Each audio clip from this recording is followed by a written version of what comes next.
بسم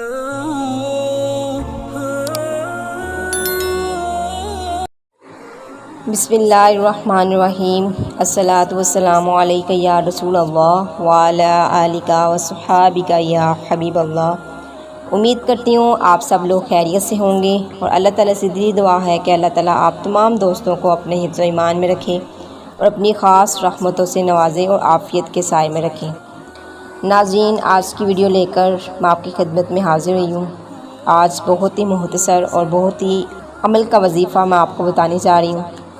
اس سے پہلے حدیث مبارکہ کا مفہوم سنتے ہیں کہ حضرت ابو عبداللہ بن جابر بن عبداللہ انصاری رضی اللہ تعالیٰ عنہما سے روایت ہے، آپ نے فرمایا، ہم ایک غزوہ میں حضور صلی اللہ علیہ وسلم کے ساتھ تھے، تو نبی کریم صلی اللہ علیہ وسلم نے فرمایا، مدینہ منورہ میں کچھ لوگ ایسے بھی ہیں کہ جو سفر تم نے طے کیا ہے یا جس وادی کو تم نے عبور کیا وہ تمہارے ساتھ تھے، بیماری نے انہیں تمہارے ساتھ آنے سے روکے رکھا، اور ایک روایت میں ہے کہ وہ لوگ اجر میں تمہارے ساتھ شریک ہیں۔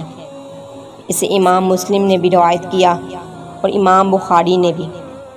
حضرت انس رضی اللہ تعالیٰ عنہما سے روایت ہے کہ آپ فرماتے ہیں کہ ہم نبی کریم صلی اللہ علیہ وسلم کے ساتھ غزوہ تبوک سے لوٹے تو حضور نبی کریم صلی اللہ علیہ وسلم نے فرمایا، ہمارے پیچھے مدینہ منورہ میں کچھ لوگ ایسے بھی ہیں کہ ہم جس گھاٹی سے یا جس وادی کو ہم نے عبور کیا وہ ہمارے ساتھ تھے، انہیں عذر نے ہمارے ساتھ نہ آنے دیا۔